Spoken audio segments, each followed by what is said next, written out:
Hello students, आज का हमारा टॉपिक है दर्पण के प्रकार यानी टाइप्स ऑफ मिरर। जो हमारे दर्पण होते हैं वो मेनली दो तरह के होते हैं।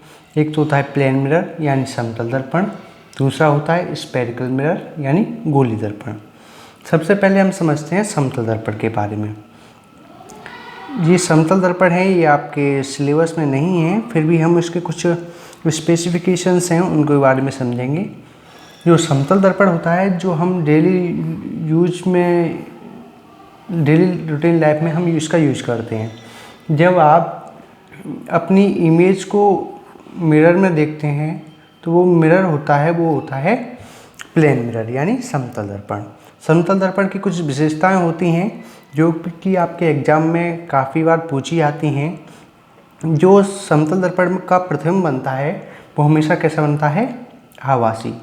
कैसा बनता है? प्रतिबिंब आभासी यानी वर्चुअल। और जो प्रतिबिंब का आकार होगा, जो समतल दर्पण के सामने अगर कोई वस्तु रखी होगी, उसके जो प्रतिबिंब बनता है उसका आकार वस्तु के आकार के बिल्कुल बराबर बनता है। मतलब छोटा या बड़ा बिल्कुल नहीं होगा। अगर कोई ऑब्जेक्ट मान लीजिए 100 सेंटीमीटर का है तो वो उसमें जो प्लेन मिरर में उसकी इमेज बनेगी वो 100 सेंटीमीटर की बनेगी। और तीसरा और मोस्ट इम्पोर्टेंट पॉइंट है इसका कि जो समतल दर्पण की फोकस दूरी होती है वो कितनी होती है? अनंत। कितनी होती है? अनंत। ये आपका काफ़ी बार आपके बोर्ड एग्जाम में पूछा जाता है। अब हम बात करते हैं गोली दर्पण के बारे में। गोली दर्पण क्या होता है? जैसे कि आपको नाम से ही पता चल रहा है, अगर आप इसका इंग्लिश नाम देखें स्फेरिकल मिरर, यानी जो ये गोली दर्पण होता है वो एक गोले से बना हुआ होता है। जैसे आप इधर देखिएगा, जैसे कि जो गोली दर्पण होता है वो कांच का एक खोखले गोले का बना होता है। किसका? कांच के खोखले गोले का। अगर हम इस कांच को काट के दो पार्ट में डिवाइड कर दें, किसमें? दो पार्ट में डिवाइड कर दें। जैसे कि मैंने यहाँ को एक तो इस तरफ काट लिया और एक ऐसे काट लिया, ठीक है। मैंने इस कांच के खोखले गोले को, ये वाले को मैंने दो तरीके से काट लिया, दो पार्ट्स में डिवाइड कर लिया। फिर इसके बाद क्या किया, क्योंकि अभी तक ये कांच है, अगर हमें मिरर बनाने के लिए हमें क्या करना पड़ेगा? इस पर कोटिंग करनी पड़ेगी। किसकी? पारे और रेड ऑक्साइड की कोटिंग। इससे क्या होगा? पारे और रेड ऑक्साइड की कोटिंग करने से क्या होता है कि जो इसका ये सरफेस है, जो मिरर का सरफेस होता है वो कैसा होता है? रिफ्लेक्टिव हो जाता है। इस कोटिंग करने से जो सरफेस है वो पहले से ही वो होता है, इसका चिकना तो होता है, लेकिन जिसकी कोटिंग करने से ये कैसा हो जाता है? रिफ्लेक्टिव सरफेस हो जाता है, ठीक है। जैसे कि मैंने इसमें क्या कर दिया, इस कांच के खोखले गोले को दो पार्ट किए, उसमें से मैंने एक पार्ट को क्या किया? बाहर से कोटिंग कर दी और एक पार्ट में क्या किया? अंदर से कोटिंग कर दी। जैसे कि मैंने इसको आपको इस फिगर में बताया है कि गोली दर्पण दो टाइप के होते हैं। कौन कौन से? एक तो होता है अवतल दर्पण यानी कॉनकेव मिरर, दूसरा होता है उत्तल दर्पण यानी कॉन्वेक्स मिरर। जैसे कि आपको इसके नाम से ही, इंग्लिश नाम से पता पड़ रहा है, कॉनकेव यानी जिस मिरर में आपको केव दिखाई देगी। क्या देगी? केव। मतलब जिसका रिफ्लेक्शन किससे होगा? केव से। उसे हम बोलते हैं अवतल दर्पण। इसमें देखिए, अगर इसमें कोई इमेज आएगी, जैसे कि यहाँ से कोई इमेज आई, तो फिर ये रिफ्लेक्ट होकर ऐसे चली जाएगी, ठीक है। तो इसका मतलब क्या है? जो लाइट रेज आई वो किस में से होकर रिफ्लेक्ट हो रही है? यानी केव जैसे जो हमारे पास कुछ आकृति है उसमें से हो रही है। इसीलिए इसका हमने नाम दे दिया है इसका कॉनकेव मिरर। इसे हम हिंदी में बोलते हैं अवतल दर्पण। अब दूसरे वालों को देखिए। अब इसमें क्या है, इसी दर्पण का, इसी जो कांच का खोखला गोला था, हमने इसका दूसरा पार्ट ऐसे करके लिया और हमने इसमें अंदर की तरफ से कोटिंग कर दी थी। क्या कर दिया? अंदर की तरफ से कोटिंग।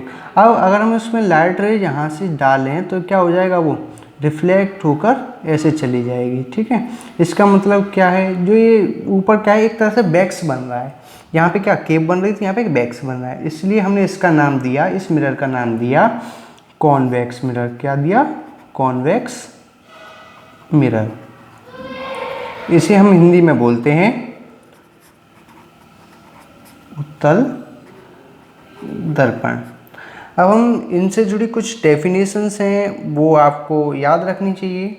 मैं आपको एक बार फिर बता देता हूँ कि उत्तल और अवतल दर्पण क्या होता है। जैसे कि जिस कांच के हम गोले का हमने दो पार्ट किए, हम एक जो पार्ट है वो हमने ऐसे करके ले लिया, ठीक है। इसमें हमने बाहर की साइड पारे और रेड ऑक्साइड की कोटिंग कर दी। अब इसमें क्या हो रहा है, अगर कोई लाइट रे आएगी क्या करेगी, अगर ये क्या है आपका प्रिंसिपल एक्सिस, इसके बारे में मैं आपको अभी बताऊंगा।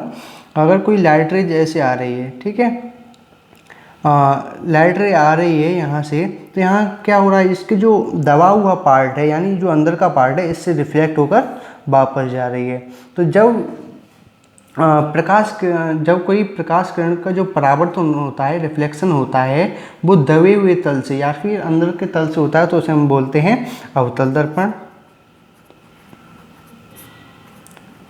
ठीक है। अगर हम इसके दूसरे पार्ट को लें, जैसे कि ये हमने इसमें क्या किया, अंदर से इसमें कर दिया कोटिंग, किसकी, पारे और रेड ऑक्साइड की। अब इसमें क्या किया,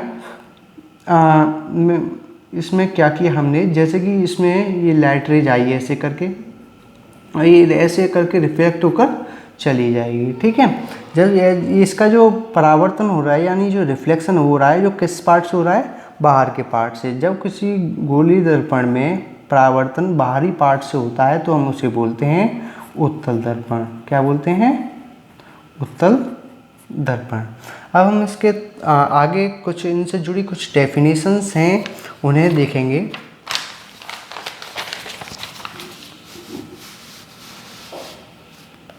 सबसे पहले हम समझते हैं मुख्य अक्ष। किसके बारे में, मुख्य अक्ष, यानी इसे हम इंग्लिश में बोलते हैं प्रिंसिपल एक्सिस। अगर हम इस कोई गोली अवतल यानी स्फेरिकल मिरर लें, या ये हमने एक मिरर ले लिया, इसमें क्या कर दिया हमने, बाहर की ओर कोटिंग कर दी, ठीक है। अब इसके जो मिड पॉइंट होगा, जो रिफ्लेक्टिव सरफेस का मिड पॉइंट होगा, यहाँ से अगर हम एक लाइन, इमेजिनरी लाइन निकालें, तो इस इमेजिनरी लाइन को हम बोलते हैं मुख्य अक्ष। क्या बोलते हैं, मुख्य अक्ष, ठीक है। अब मैंने आपको एक बात बताई, जैसे जो ये गोली दर्पण है, जो ये अवतल दर्पण है, ये गोले का पार्ट है, तो गोले का कोई ना कोई वक्र केंद्र होता है, इसीलिए क्योंकि ये वक्र पृष्ठ है इसीलिए कोई इसका भी एक केंद्र होगा, इसीलिए इस पॉइंट को, इसे हम बोलते हैं वक्रता केंद्र। क्या बोलते हैं, वक्रता केंद्र, यानी सेंटर ऑफ कर्वेचर, ठीक है। अब वक्रता केंद्र, ये क्या हो गया आपका वक्रता केंद्र। और जिस रिफ्लेक्टिव सरफेस का जो मिड पॉइंट होता है, इसे हम बोलते हैं पी, यानी पोल। क्या बोलते हैं, पोल। इसे हिंदी में बोलते हैं हम ध्रुव। क्या बोलते हैं, ध्रुव। और जैसे कि ये आपको एक गेट की तरह दिख रहा है, मतलब इसका जो एंट्री गेट दिख रहा है ना, ये आपको, इसे हम नाम दे देते हैं M1 M2। जो ये एंट्री गेट की तरह आपको दिख रहा है, ये वाला जहाँ से होकर लाइट निकल के जाएंगे, इसे हम बोलते हैं दर्पण का द्वारक। क्या बोलते हैं, दर्पण का द्वारक, M1 M2, ठीक है। अब इसके बाद बात आती है, इसके बाद हम बात करते हैं वक्रता त्रिज्या की। किसकी, वक्रता त्रिज्या की। जैसे कि इस पोल से वक्रता केंद्र तक की जो दूरी होती है, क्या, पोल से वक्रता केंद्र तक की दूरी होती है, उसे हम R से डिनोट करते हैं। ये R क्या होता है, R होती है हमारी वक्रता त्रिज्या। Okay, thank you. इसी में अगर हम मुख्य फोकस की बात करें, किसकी बात करें, मुख्य फोकस की। मुख्य फोकस को समझने के लिए हम एक इस फिगर को हम दोबारा बना लेते हैं। ऐसे हमने इस पर कोटिंग कर दी, इससे क्या हो गया, ये अवतल दर्पण हो गया, ठीक है। अवतल, ये हमने एक, इस मिड पॉइंट को हम क्या बोलते हैं, पोल, यानी ध्रुव। इसको हमने दर्पण का द्वारक M1 M2, ठीक है। अब क्योंकि इसका एक मिड पॉइंट होगा यानी केंद्र होगा, तो इसे हम क्या बोलते हैं, वक्रता केंद्र। इसे हम सी से नोट करते हैं।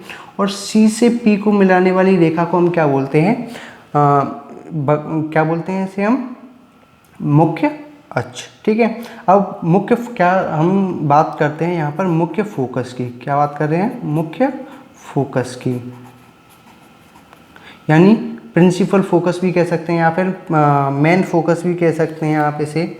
जब इस मुख्य फोकस क्या होता है, जब प्रकाश किरण दर्पण के समांतर आती हैं, मुख्य अक्ष के समांतर आती हैं, तो दर्पण से टकराने के बाद एक निश्चित पॉइंट से होकर जाती हैं। किस पॉइंट से, एक फिक्स्ड पॉइंट होता है, वहाँ से होकर निकल जाती हैं। जब समांतर होकर, मुख्य अक्ष के समांतर होकर जब कोई प्रकाश किरण आती हैं तो दर्पण के मुख्य अक्ष पर किसी निश्चित बिंदु से होकर निकल जाती हैं।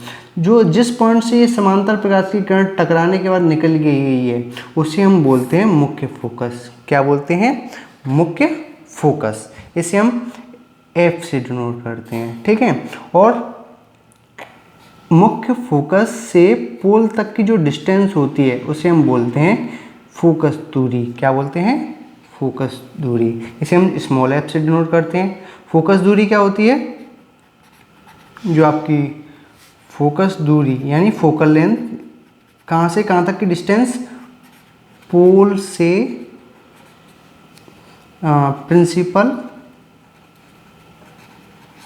फोकस तक की डिस्टेंस, इसको हम क्या बोलते हैं, फोकस दूरी। ठीक है। फोकस दूरी का एक मोस्ट इम्पॉर्टेंट फॉर्मूला होता है F=R/2। ये फॉर्मूला आपको दोनों दर्पणों के लिए, अवतल और उत्तल दोनों के लिए सेम ही होता है। ठीक है। एक ऑब्जेक्टिव टाइप क्वेश्चन आ जाता है आपके बोर्ड एग्जाम में, इसको आप उल्टा सीधा करके दे देगा। मतलब इस आपको पूछेगा जैसे कि F क्या है यहाँ पर, फोकस दूरी, R क्या है, वक्रता त्रिज्या। अब ये आपसे पूछ लेगा कि फोकस दूरी और वक्रता त्रिज्या के बीच में संबंध क्या है, तो आपको ऑप्शन दे देगा